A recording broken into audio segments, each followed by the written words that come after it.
Welcome to our Living Stones podcast, where we gather to discuss all matters of faith and life as members of God's household. In a world that often leaves us feeling fragmented and disconnected, our hope is that Living Stones will help to further connect us as we pursue the Lord together. I'm your host, Davina, and in today's podcast, we'll be discussing our church's worship philosophy and something that is actually a great topic to talk about as we, as a church, gather together in musical worship every Sunday. So with me today is Pastor Paul and Hwihu. So welcome. Hello. Just Hello. very happy that Hwihu agreed to sit with me in this episode. Yeah, glad you can be here. Yeah, happy to be here. Are you happy to be here? I'm happy to be here. I think it's also good to note that currently Hwihu is our Worship director. director. Yeah, worship ministry director, and he's been doing a great job so far. So thank you. Thank you. Yeah, which is also why he's a here. man of many skills. Oh, Yeah. You are actually, no. because you're good technically too, like He's musically and academic technically. minded. Very theological at the same time. This is the Hwihu show. musically gifted, and so he is the right man for the Surprise. job. We're going to be asking questions about you.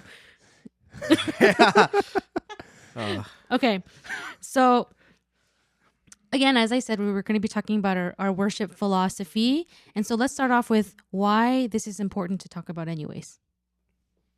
Well, I wanted to do an episode on this primarily because there have been some modifications made to our policy at the worship ministry level, and I think we'll get into some of the details. But I did meet with our worship leaders a few weeks ago and clarified our somewhat new direction, and I drafted a document.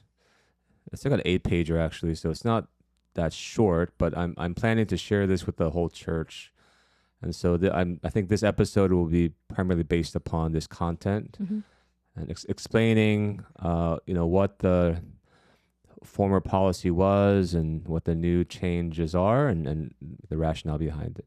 Okay, so this is mainly to talk about some of the changes that recently occurred. But for, I think, the rest of us that maybe don't really know the philosophy in general, what is our worship philosophy? That's a huge question if you put it that way. What is our But approach I guess, to musical worship? Maybe to summarize, hopefully this will be helpful. But in the past, because we were a young ministry, and we wanted to really protect our people. I think when I first got here in Nova, I immediately noticed that the charismatic movement was very strong, and back then, Bethel ministry, Bethel music was extremely influential. Back then, now too. I think probably more so back. I think because of the recent controversy with Bethel, they probably I don't know. I think that they diminished in their influence. Especially among our people, because now we're older and wiser. But again, back then we're much younger, and so I think virtually all the college campus ministries, they just absorbed Bethel without any discretion, and it really shaped the way they worshipped and kind of the music they craved. And so at some point, especially when Pastor Shion came on board, I think he had deeper concerns, and this is even after I spoke against Bethel. At some point, but it never got to a point under my watch where we completely banned songs from Bethel. So if people don't know, like songs such as "Goodness of God," it's actually Bethel produced music. And once Pastor Shion came on board, I think he decided, along with other leaders, to just incorporate a source-based ban, is what I'll call it. Okay, so anything from Bethel was banned, and the recent change that I proposed, and maybe there was a little bit of pushback, is that we're not going to simply implement a source-based ban. We're still going to be very careful, but there are some theological reasons why I don't think a source-based ban is healthy in the long run, right? So, yeah, just because a song is produced by a certain author or ministry, it doesn't mean that automatically we're going to just ban it, right? Because in my mind, a song like Goodness of God is still a very good sound song, like lyrically and also musically. And so I'm personally fine with that kind of song. But, there are some concerns as to, concerns still about Bethel and other ministries. And so, yeah, caution is still needed.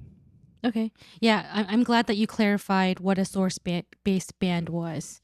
And we can go into that more later. But I guess like going back to the roots of our approach, you did highlight in the notes, you referenced Colossians 3:16. Yeah, maybe I can highlight some things and Hugh can chime in whenever he wants to. So the document begins by highlighting some common problems that we see in contemporary worship music. Mm-hmm. And just to mention the few here, one is that they tend to be man-centered rather than God-centered in their lyrics. And so, by that I mean, of course, most Christian songs mention God, right? But you can be very man-centered even while mentioning God. Like if you use God as a means, right, to kind of bring emotional healing, right? So God is like a tool, a vehicle, right, to fulfill your desires or your ambitions, right? He is the one who's going to bring you success, and so you essentially become the object of worship, not God, right? Yeah. Indirectly.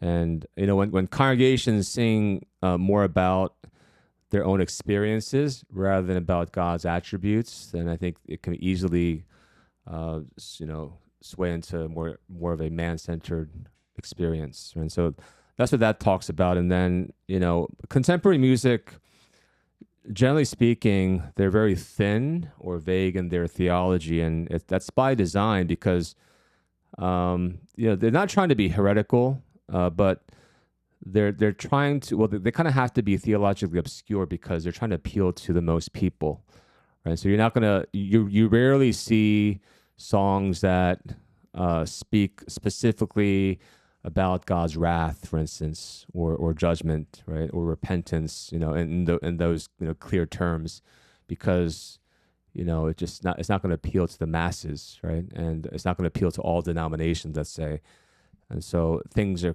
kept intentionally very obscure, and so that promotes sort of a thinness in theology over the long term, and so that's also mentioned in the document, and unfortunately, there is emotional manipulation that often takes place by just creating a certain atmosphere and structuring your music in a certain way.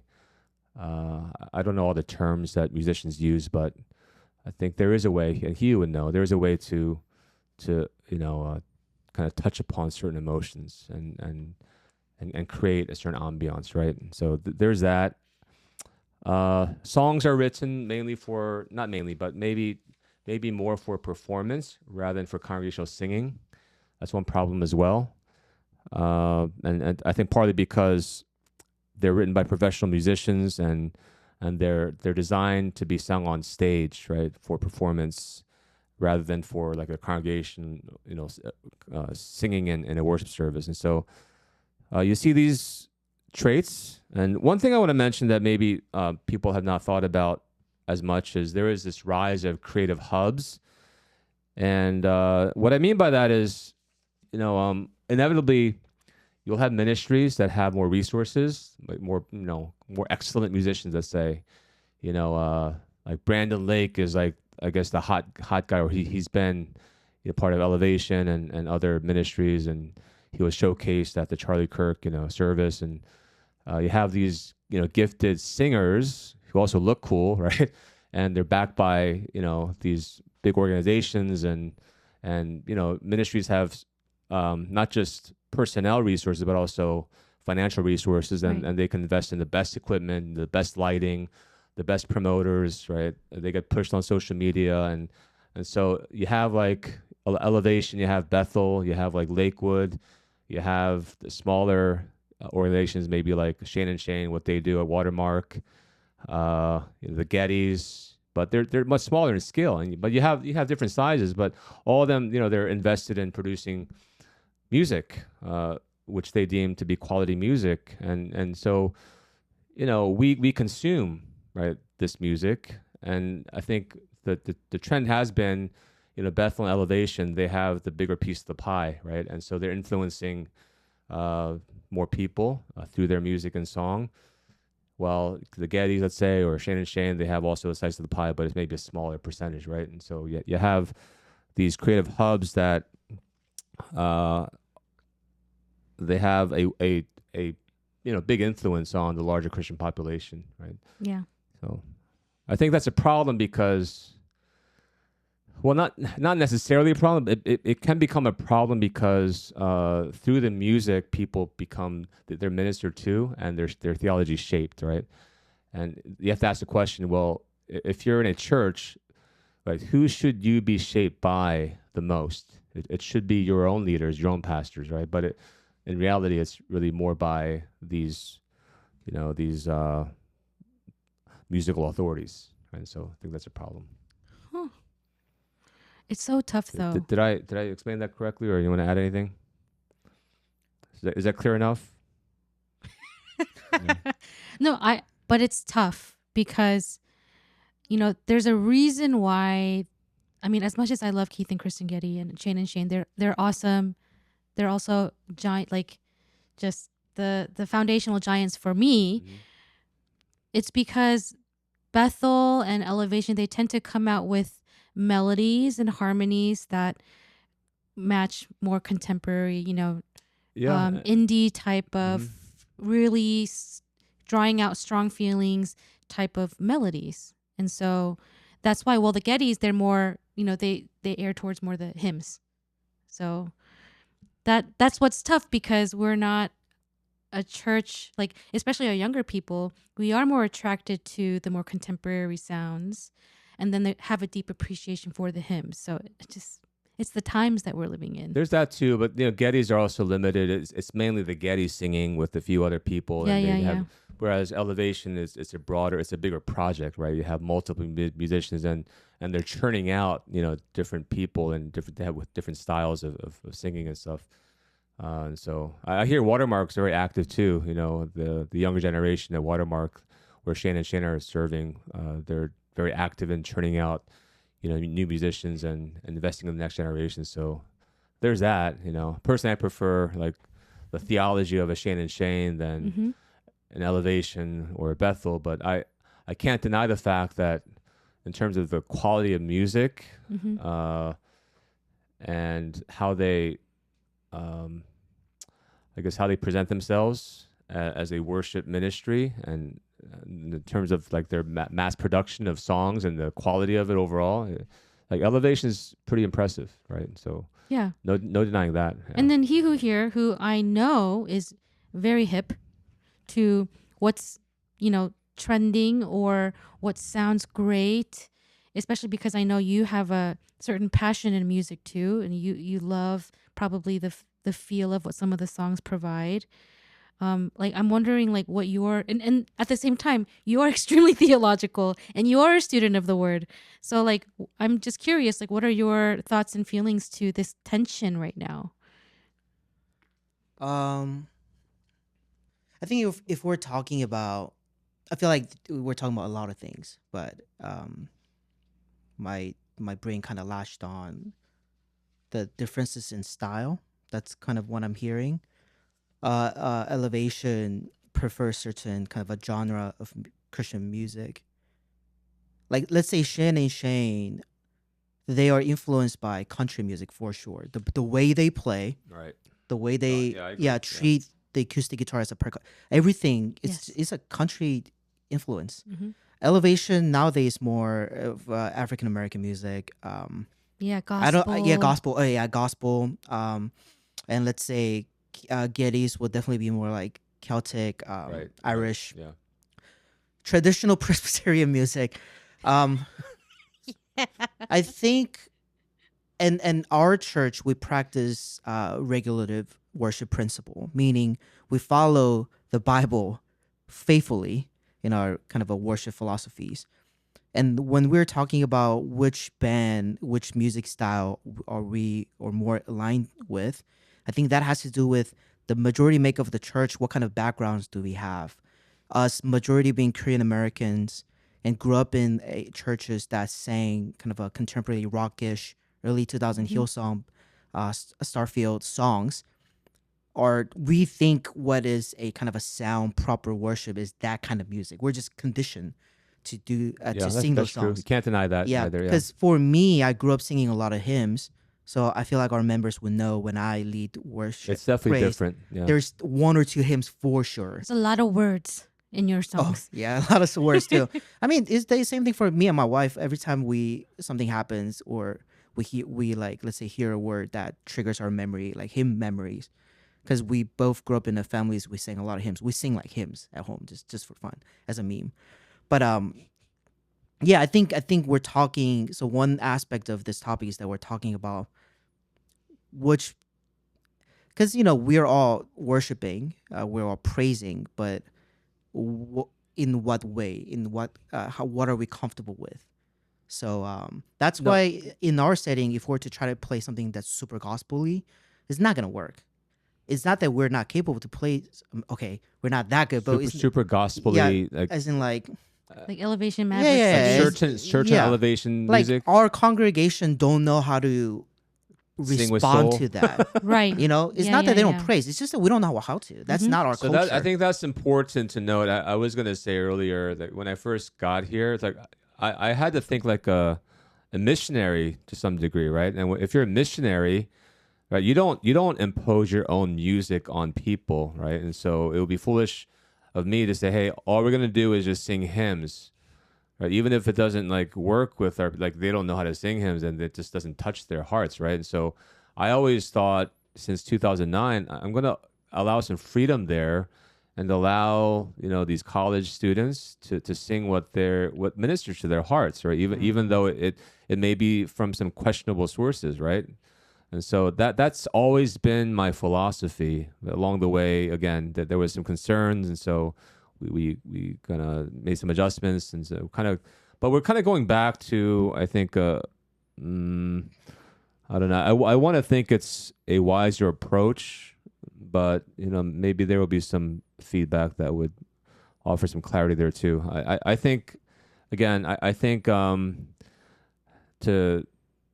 assure people who might have some concerns. I'm not saying that we're just opening up the floodgates and just singing anything, no matter what the source is.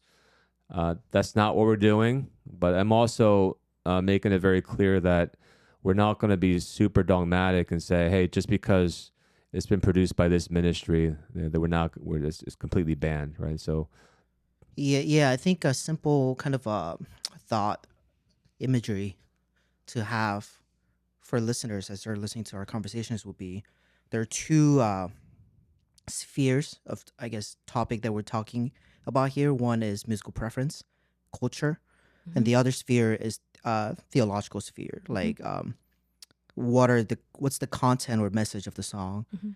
And those two spheres are governed by some type of pastoral decision or pastoral heart.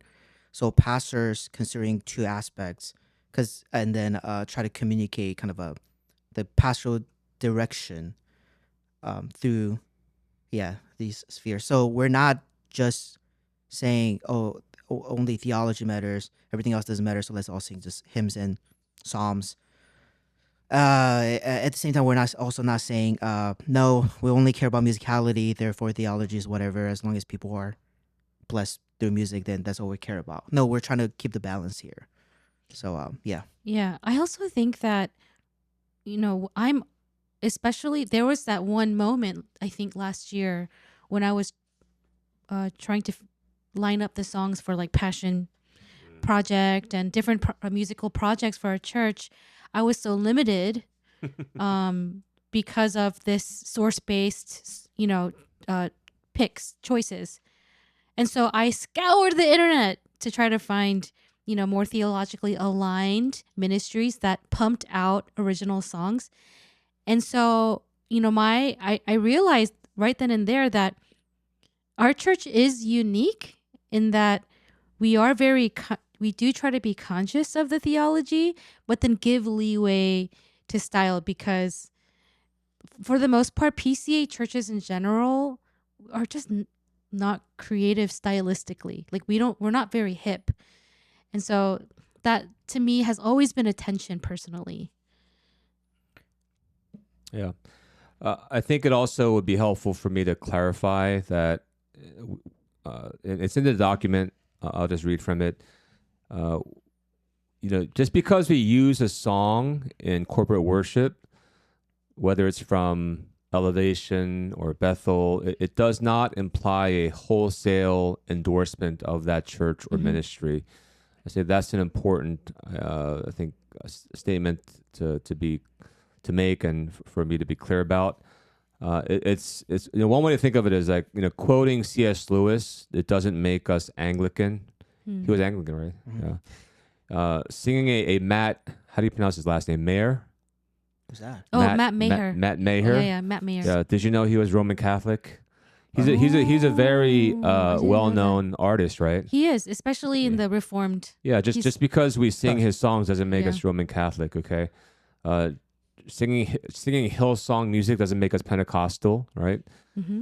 Singing Elevation music does not mean we endorse Stephen Furtick's teaching on everything or his personal character, okay? That's where the question mark has been with his personal character, and I think they're sort of, they're sometimes criticized for being like soft prosperity, not full blown like Joel Osteen, but like soft prosperity gospel.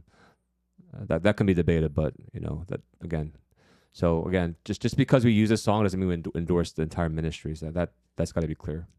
So what was the decision making like for staff, for you to decide, okay, let's loosen up on this policy? Well, I want to be very clear that the intentions that we had, especially coming from Pastor Shang and Pastor Jacob, were very good, because they were generally concerned about the flock, because they knew that worship music, it serves as a gateway. It's like a gateway drug, right?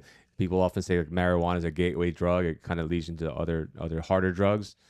So they didn't want our people to consume songs from like Bethel or Elevation even. Do we ever ban Elevation? No, I think you guys did. We always... sorry, yeah. Yeah, because okay. I asked if we could sing a couple songs. Okay, so we even banned Elevation, right? And I guess that's what I mainly had a problem with, because I think we're going too far with that, right? And they were banning the song because they believed that's going to lead people astray in the long run, because consuming music also would likely mean consuming teachings of the church or the ministry. So I fully understand the concern, right? But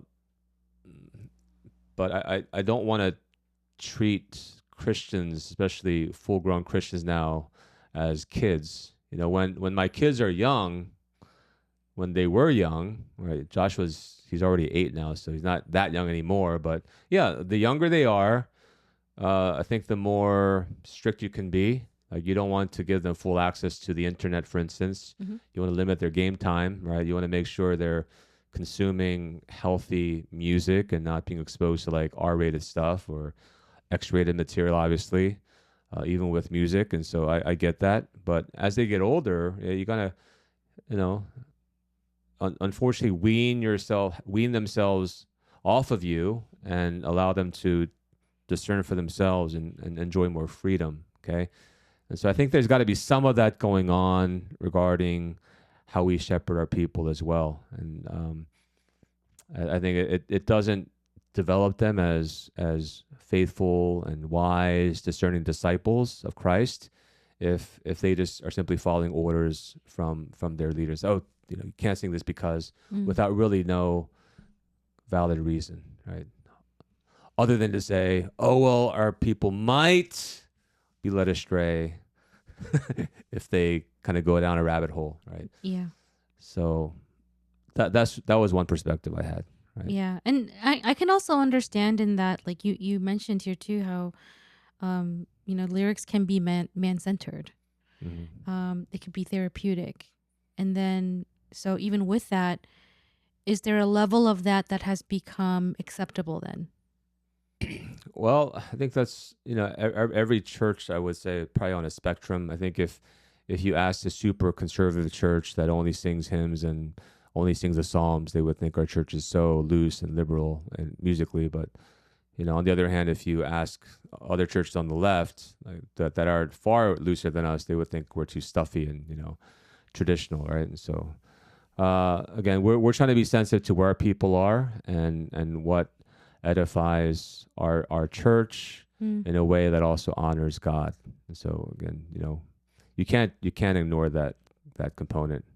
We have certain pastors in place ordained by God, but also people, right, that He has entrusted to us. And we're making sure that they're being shepherded properly through it all. Yeah. Any other thoughts you have? I guess depends on what man-centered means. Psalms talk about, like, majority of psalms are psalmists expressing frustration and desperation, but ultimately finds one's hope in God. I would say that's man-centered, but has God as an end goal. Why my soul are you downcast? Like, how am I supposed to talk to my soul? I don't know what that means. But like psalmists, they do it all the time. So we begin from where we are, but we hope that we'll be at the other side of where God wants us to be. Just follow his faithfulness. But sorry, going back to Pastor Paul, what he was saying, I think really depends on church's overall worship philosophy. So here's something I want to clarify is that worship is what, all right, let me even be more precise. Corporate worship on Sunday is what we do as a church. And each element of corporate Sunday worship has its purpose and function, and it's dictated by our theological stance. And praise, commonly when we say, oh, like, are you skipping worship or are you singing during worship? We're saying, what we mean by that is praise, the musical worship portion, what we do after call to worship. Really depends how you want to, what one's opinion or stance on worship is. You can be as loose as we can sing quote unquote man-centered songs in the beginning, because ultimately the worship leads to the climax of hearing of God's word. So we can start from anywhere we are, and then we can remind ourselves where we want to be at the end of this process. I mean, Calvin definitely saw sermon or preaching of God's word as the climax of the worship. But others, some Christians in a different camp or within our camp might think, no, each element is proclamation of the gospel. So even for the songs that we sing, it cannot be too man-centered. It has to be I see very, where you're going with this, yeah. So it really depends on how you understand worship. How can you justify it? Do you have any justification? I think I'm more aligned with you in that regard. I think that's how a biblical theologian thinks more. I think this is the difference between a systematician, versus you're thinking narrative. You're thinking like whole story and flow of worship, as opposed to like isolating, one song and making sure it's like, every song is like perfect. You have to mention all three persons. Every song's like a PhD dissertation, like right? Right. And so I'm with you.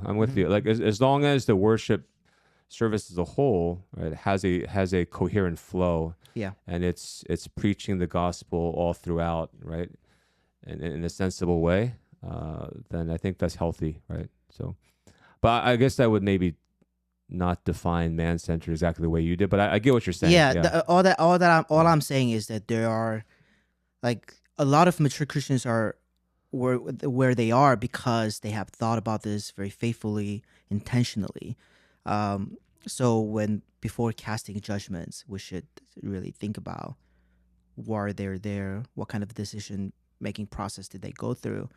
Because I promise you, I think a lot of mature Christians really intentionally have thought about what kind of songs they want to sing at a corporate Sunday service, and how they structure liturgical elements on a Sunday morning and things like that. So, yeah. Okay, so you're asking people not to judge you so harshly. Yes, please. That's what it sounds like to me. That's, Good. right, good. Yeah, because I think one thing that as a worship director, praise team director or worship director, that I hope to do with our praise team leaders too, is to develop a skill to help people remember who God is more effectively on a Sunday morning. We have 20 to 25 minutes.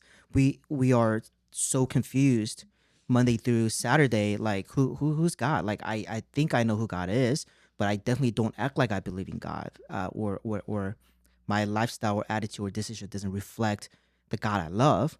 So Sunday morning we come, call to worship is God calling God's people to remember who he is, and we respond to him. So now as praise leaders, our job is to help people to remember who God is effectively, efficiently, quickly, so that God's people can remember who they're worshiping.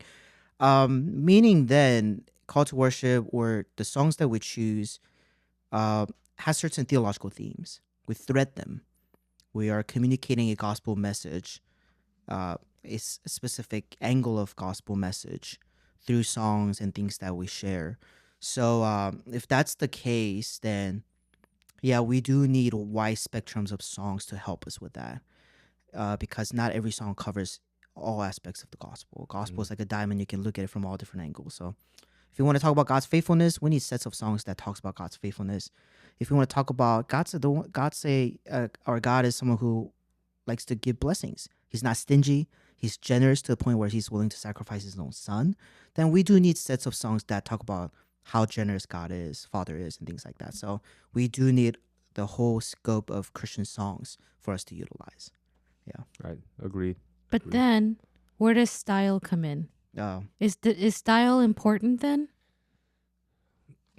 Well, I think Hwihu mentioned he made some good points earlier about style. I think style is important, right? It's not the most important thing, but again, it's knowing where your people are. And I personally value artistry.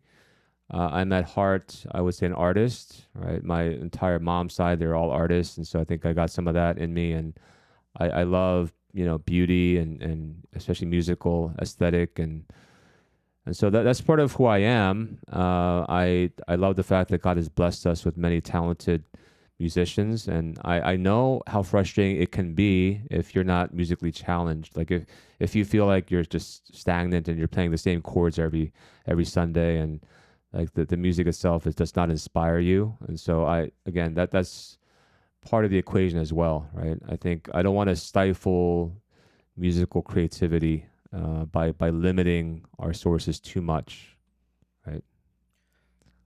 Is that fair? Yeah. I think you mentioned Colossians 3:16 earlier. Sorry, this is, I guess, where it's in the document. No, it's in the document. I didn't actually mention it, but yeah. Yeah. I mean, there are several different interpretations, but they're not radically different from one another. They're somewhat. It's about singing in church. What does it do? How are we supposed to do it? But let me see the verse real quick, because let me see what ESV says. Yeah, let the word of Christ, I'll say that as the message about Jesus, dwell in you richly, teaching and admonishing one another in all wisdom, singing psalms and hymns and spiritual songs with thankfulness in your hearts to God. And I think where usually the contention point is at the spiritual songs. Because okay, yeah, we all agree we're going to sing hymns. We all agree we're going to sing psalms. Mm-hmm. But it's the spiritual songs that everybody's like, what is that? Mm-hmm. And charismatic camp, yeah, spiritual songs. That's what we're all about. But I take this phrase, in a way, it actually helps us to make sense of stylistic choices. And we like this verse helps me to have a theological ground for me to say we can actually practice full scope of musical cultural expressions. Okay, I hope I'm not nerding out too much here, but go ahead, go for it. Okay, I take here the spiritual songs, the spiritual as some type of it's an adjective. It's being used adjectively. Especially I think Paul in Colossians, he's making a reference to temple and tabernacle in the Old Testament times, where people are gathered to worship God. And he's saying now that the temple is church, where we worship God is church, is the makeup of God's people. And then he repeats this phrase. He uses this phrase specifically, spiritual or with spirit, twice in this letter, both referring to some type of wisdom, both referring to that God giving wisdom and understanding. And he's making a reference from Exodus where God would call, or Moses, through Moses, call certain craftsmen and said, I have put or filled these individuals with my spirit. Bezalel and Oholiab. Yeah, yes, thank you. With so that they'll have understanding, wisdom, creativity, so on and so forth, so that they can creatively demonstrate what that is of heavenly in this earthly temple, and so that people will be in awe, beauty, that kind of reflects who God is, and thus worship. I think Paul's being intentional here. He's making that reference here. So I take this spiritual song as songs that's written with much intentionality and creativity. One interpretation of this phrase, this said verse, can be hymns is what they have in Old Testament. Psalms is what they have in Old Testament, kind of inherited from like their older community. Hymns is what they have in the New Testament times. Like First Timothy has a short kind of a first century Christian hymns, songs. Philippians has one. Colossians, debatable, chapter 1. And then spiritual songs is something that is to come, like spirits continually at work in Christians' minds and hearts and creativity. Songs to be produced about Jesus, message that is about Jesus. That's the word of Christ portion. So I think if this is our interpretation, and I think it's legit, there are a lot of scholars says the same thing, pastors saying the same thing, then we do now have a biblical and theological justification to utilize all cultural musical expressions. We can sing gospel songs, we can sing hymns, we can sing country songs. Oh yeah, Bethel Elevation. No, I'm not there yet. I'm making my case point by point. So on the topic of like musical preference alone, if you want to sing songs that's kind of like Bethel like rock driven, kind of those kind of songs, now we have justification for that. In terms of theological justification, that's a separate topic, but I just wanted to address that. I like to go. That was helpful. Point by that was point. helpful. Yeah. Yeah, I mean, good.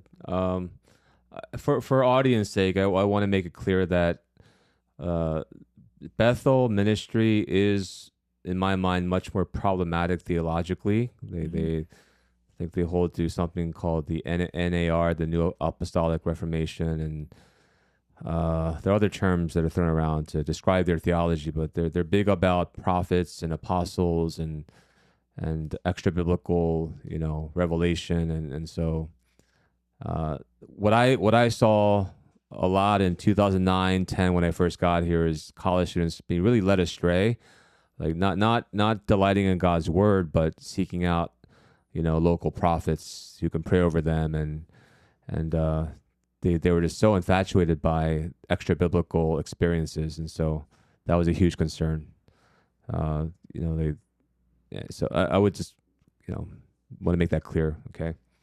But I like your connection there with Colossians. But I would say even if you wouldn't be able to make that connection, I still think there can be justification made for embracing all cultural styles, and what different peoples produce, right? Yeah, and I think most of our people, especially our friends too, at a different church with different kind of slide on a different stance on the same spectrum.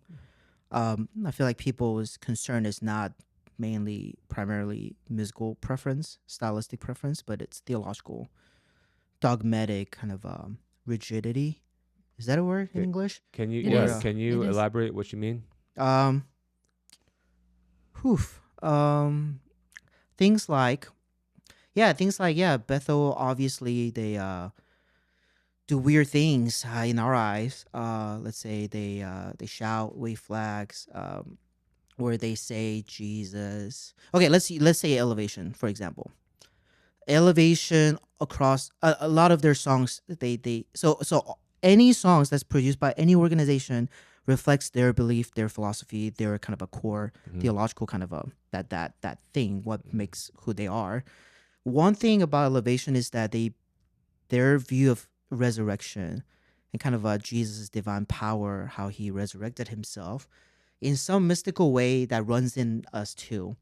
They don't define what I listen to a lot of Steve Furtick's sermons, like a lot, but I don't recall right now at this moment where he was clearly explaining how that theologically works out. How is Jesus' divine power, where he was able to resurrect himself, translates to Christians can claim certain type of similar kind of a theological power where we can overcome our spiritual problems and things like that.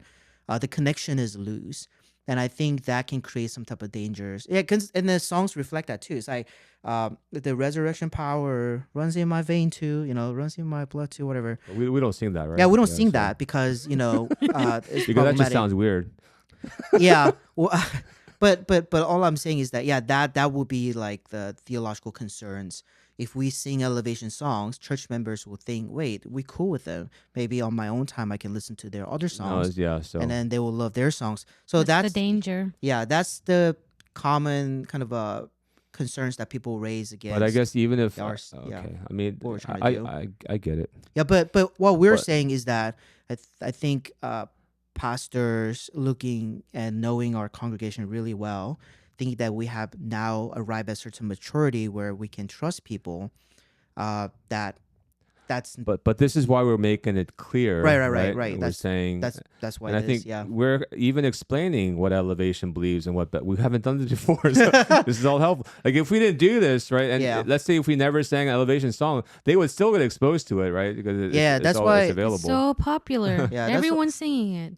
And that's why our staffs believe that our church have matured enough where they don't need that strict boundaries, but rather a kind of now we can engage and really practice wisdom, Christian wisdoms.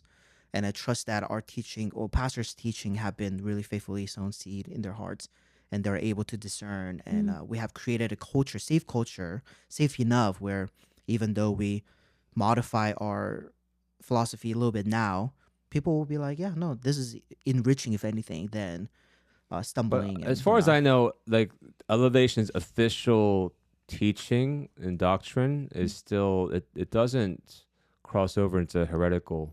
Yeah. Now, but it has some idiosyncrasies though with Furtick. Yeah, idiosyncrasy meaning like they know what they're talking about, but we don't. Like outsiders have no idea what those phrases mean.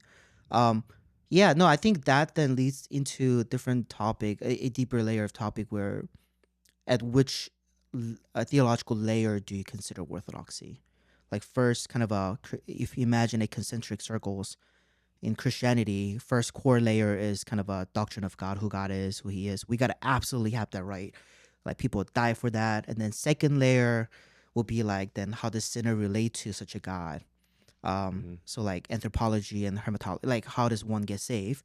And the layer after that will be like, how should church practice these truths and things like that? That's where it comes like, I don't know, speaking in tongues or deacons or like liturgical elements. So when we say someone's a heretic, we're usually saying, well, that too, we have to define it a lot, but usually it's someone who gets the first and the second layer wrong. But yes, like you said, elevation officially, they didn't get the doctrine of God wrong. They didn't get the doctrine of sin wrong per se. It's just ambiguous sometimes, many times. Idiosyncratic, meaning insiders know, but outsiders don't share the similar language. So in that case, there are many organizations are not, according to this system of the standard, they're not heretical per se. It's just ambiguous at best. Okay, so in the document, I did write down, there's a section where it says a new proposal, a more sensible approach. And let me just highlight what I wrote there. Number one, truth is not invalidated by its source. Right? Because basically throughout Scripture, God uses imperfect, even deeply flawed people to produce quality work. That's possible, right? By God's common grace. And so, even atheists, for instance, can say some truthful things, right? as an example. I'm not saying that we should just indiscriminately use atheist music, but my point is that even flawed people can produce quality music, right? That's helpful for Christians. Okay, and I think personally, it becomes dangerous when we try to apply some kind of purity test and say, okay, how flawed is this person? How flawed is this? Is that person? And so, and based on that litmus test, you say, okay, we're going to ban this source and not that source. I think you kind of get into very dangerous territory that produces very self-righteous, arrogant people. Right. Secondly, we should evaluate songs primarily by their content, not by their origin. And I'm stressing the word there, primarily. All right. So we're not going to ignore the origin. Obviously, there are still pastoral concerns. And so I look at it as I told the worship leaders, don't think of it as like a floodgate being open, but just think of it as us turning the spigot just a little bit, right? And so there's a bigger trickle, because bottom line is, and again, it's in the document, I said earlier, using a song does not mean we're endorsing a ministry, but also pastoral guardrails will still be in place to protect the integrity of the church.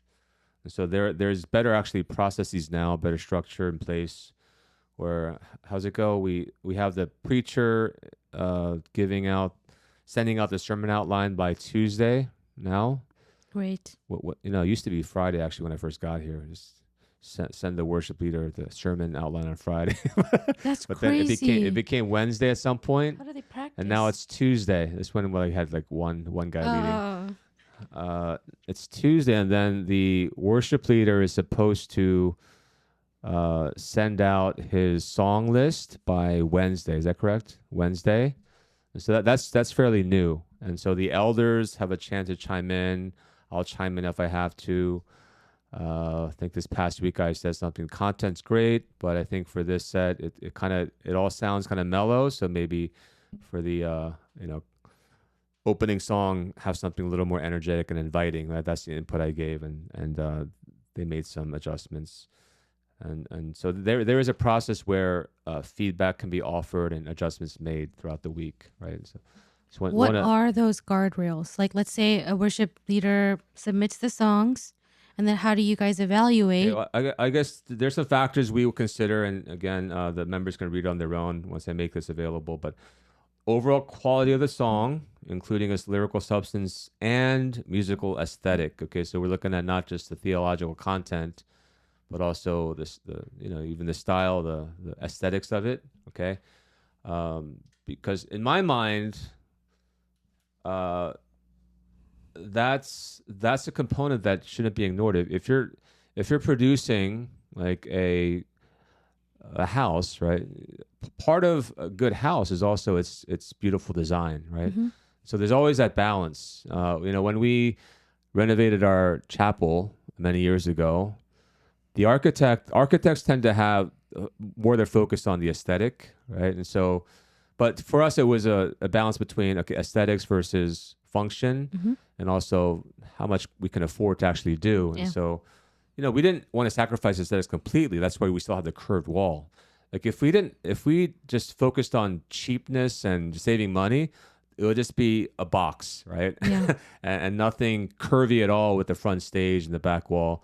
The architect actually wanted to include like a engraved or something indented into the wall to form a cross, but it would cost a little more money. So we said, we'll just forego that. But you get the point, right? So to me, aesthetics do matter, right? It's not everything, but it's part of the equation. And so that's why I gave the input I gave. I think aesthetically, it didn't quite work. And so please make the adjustment. And also, how the song shapes the congregational understanding of God and the gospel. Yeah. And I think what Hwihu said earlier is very is helpful. That it's not just we don't think, at least I think we're in agreement here. We're not looking at just each song in isolation. Say every song has to read like a PhD dissertation and be like jam packed with theology. No, there's got to be a flow to it. Right, the song, the worship set's got to make sense, right, from beginning to end. And so I think that's what our worship leaders have been working on, and I noticed it even today. So, whether the song aligns with the church's convictions and worship philosophy and unhealthy associations that would serve as needless distractions. So, we're not ignoring these associations, but we're not making it our primary criteria by which we reject, right? So all these are factors. Makes sense. Yeah, Pastor Paul, lead pastor in the session, sets the direction according to their conscience, wisdom, and of course scripture. They set the trajectory, and then people like me now, with our gifts, I guess, and time and energy to make it work. Mm-hmm. So your question earlier, like, what are some of the guidelines, guardrails to practice this and not to deviate from this trajectory? For those who are curious, we leaders meet once a month, and then we do some theological trainings, and we talk about a lot of like musicalities and like practical, like, cable management, things like that. But of course, like musical stuff as well. So we choose songs within the praise leaders. We suggest up to 2 songs per person. That will almost make it like 14 songs if everybody suggests songs. And then we are given like weeks to listen to them. And then when we meet on that designated meeting, we will talk about the songs lyrically, theologically, also musically. That's where the aesthetic portion comes in. Like, who can sing this? Who want to sing this? Because we can't vote for a song and then nobody sings it because that's not our preference. And then it's really funny how Charlie picks certain songs. I pick certain songs. How does that go? What does that look like? No, it's very different. Like, you can tell the styles. It is very different. different. Like, Sam now picks different songs. Right, David picks different. Yeah, right. We're all different. Sam is a little more hip. And he is younger. Yeah. And then Charlie's definitely Shane and Shane. Worship Initiative. Yeah, if he could just pick Worship songs Initiative, from them. solid choice, Charlie. Worship Initiative. So even at that level, we are now pursuing certain aesthetics. Yeah. And from there we say, okay, the song's not heretical. Like, we could musically, I feel like most of us can sing, so there's some type of uniformity. Then we send it over to the elders and pastors, and then they give us there's that many layers. Yep. And then they said, like, no objection. Then we put them in our library, into our library, and then now we can utilize those songs. So that's what it looks like. Well, you guys are very thoughtful. So that's the quarterly kind of bigger guardrail, and then weekly guardrail will be something like we send the songs in, and then Pastor Paul, or whoever's preaching according to the spiritual vision that he's casting, he can now offer feedbacks like, hey, like, I want our congregation to be spiritually or energetically more here or there. I think this song will help, this song will not help. Theologically, this doesn't align. Things like that. But I mean, obviously, our pastors, they're not, they're like, yeah, don't sing these. They're very suggestive and nice about it. Yeah, we don't act like dictators, right? Yeah. Yeah. Okay, what do you really think? No, they don't. What do you really think? No, I think what you think. I think after your thoughts. I think he was just very, very respectful of authority. That's just always his stance. It's my personality, yeah. Yeah. Until he becomes the main leader. One day. I also want to add, when the pastor sends out the sermon outline on Tuesday, he usually includes a recommendation for the closing song. And so that's why we sung Christus Victor today during 11 o'clock, right? And I forget what Sam Na sung, but... Yeah, no, but it's really helpful that call to worship to the closing song, like close of a corporate Sunday service, everything's somehow organically related, because Pastor Paul, I think a few years back, suggested that he wanted a direction where a call to worship loosely and somehow that's related to the main sermon. And then praise leaders pick 3 songs in the opening set, and the first song loosely matches call to worship. Why? Because that just makes sense logically and spiritually. We want people to be a certain spiritual boat. So then organically started from call to worship, everything we help our people to be at a place where they're ready to hear God's word. And then call to work, and then the closing song perfectly responds to that spiritual theme. Yeah, and that's why we want to encourage our members to come on time, so Please. that you can experience the fullness of the worship from beginning to end, right? Yeah. Yeah, because I think some type of American Christianity. Uh, I mean, if you're curious what I'm saying here, please come talk to me. But have conditioned people to think that sermon's the only part that matters, but it's really not. It's the whole thing. Traditionally, historically, biblically. Wait, can you say that again? Just say it a second time so that our listeners and our members can remember. You mean those who stay outside or they don't come in until the sermon starts? Oh no! Yeah. Oh no! I was not targeting anyone. Or they plan to come at No, I was not 11:20. targeting. Give me a list. Who? Give me a No, list. I That's when List of sermon names. starts. No, but No, I gotta, agree. Yeah, gotta look at it holistically. Yeah. And then this kind of thinking eventually affects one's personal pious Christian life outside of church.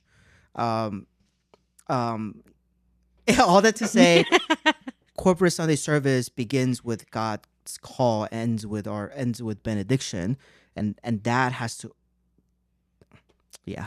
So please come on time, stay in service. I forgot my train of thought, but I think now maybe Spirit's it's good. stopping me. No. Yeah, you said you were not going to talk that much, but you made some good Yeah, a lot contribution to there. say, and it was- good. Yeah, You made things very clear, shy. even for me to understand better. Oh, thank you. Yeah. I did want to touch on one more thing, and it's the performance aspect. So, like, kind of going into what I do every year, into like the passion projects, and this is actually more of a question then. And it's like there is, the more performative side of worship ministry. And I think even the conversations that I've had with a couple of the worship leaders, like that's a struggle that they have where they're thinking, why does it have to be performative? Why can't it just be from the heart? Although I think worship ministry is such a loud kind of ministry. Then when it comes to like projects and productions like the passion projects that I pump out every year, is that okay then where it's more performative than it is like a Sunday worship song? Or did you want that to be on the same page? In my mind, maybe he who has some kind of biblical theological argument for either one. But in my mind, they're somewhat distinct, right? So corporate worship is the congregation expressing their adoration, right, their love for the Lord, and so that's the main focus there, right? I believe what you're doing with the annual, now it's annual, right? The what do you call it now? The worship projects. Mm-hmm. I look at it not only as, but it's a big part of it. It's an art form. It right? is. It's a project where the musicians, the vocalists, are coming together to produce a kind of artwork, and I think it can be a beautiful thing, and if it's done, unto the Lord, and I think there's value in that too, right? Mm-hmm. So yeah, it can edify those who are doing it, but also those who receive it. Right. So just like it is. Yeah, it is to bless others, but I've also picked up over the years that it is something that our musicians and singers look forward to. It is something creative and something different, and also something they can challenge themselves in. So like as an artist myself serving in this capacity at our church, personally, this has always been a tension, although I've always understood the reasons why and respected it. But I'm personally really glad to hear that although there are guardrails, rightfully so, there's a bit more freedom in the songs that we can pick and perform and sing. Yeah, good. I think we leave it at that, right? Oh, yeah. Oh, he has so much more to say. No. Yeah, I think I'm good. And the document will be shared after I do some minor editing with the whole church for them to look through. So. Really, you're good? Did you have any closing remarks as our worship director? I think there are a few things that I want to implement and help our leaders to practice and enjoy. Is that I guess this will kind of answer your question too. I'm sorry, Pastor Paul. I know you have to leave, but I must. Yeah. No, I'm good. I think a lot of time, at least in our circle of people, when I talk to them, they think that Christian worship singing songs has to be spiritual, and what it means to be spiritual, it has to be kind of it only has to be like very pious, quiet, like focused, like feeling based, things like that. Or other end of extreme will be no, it has to be quote unquote word based, theology based. Only talk about theology, and reason is the only tool we can engage. But I think one thing that I am intentionally trying to change, or a new culture that I want to produce, is that it can be fun, and having fun is not a bad thing. It's like worship should be. I feel I think worship should be fun too. Why? Because this is what we like to do, enjoy to do, and the fun. So many people feel people enjoy things differently. Some people like to plan things strategically. That's how they have fun with something. Some people like to kind of just go with it, just kind of experience the challenge. That's how some people have fun with it. I think it's totally okay to have fun with praise and people enjoy it. And then our church people, I think we definitely express fun or enjoying praise and differently than typical like clapping hands. You know what I'm talking about. Like people internally, they really enjoy it. Yeah. So just trying to reframe what this word fun means, and how we can really appreciate deep theology and its expression. And I think passion projects and Sunday services, people struggle with this. Oh, am I just performing? Can I not genuinely worship? But what does it even mean to genuinely worship? Cannot performing you as someone who's spirit filled craftsman, using your skill and creativity is that not genuine worship? Things like that. Yeah. There are a lot of questions for us to think together, and I hope to provide proper tools to think together for however many years I'll stay here and serve in this role. So yeah, those are some of the things that I'm looking forward to do and help our church as a worship director. Nice. Yeah. Thank you. Thank Thank you so much. Thank you, guys. As we come to the end of this episode of Living Stones, I hope that you have been encouraged and found clarity in our approach to worship and how that looks like for our church. If you found value in today's episode, we encourage you to share it with others. Remember that you are not alone in this journey. We are members of God's household, united by our shared faith in the Lord and the desire to grow together. So until next time, may God's grace and peace be with you all. Thank you for being a part of Living Stones.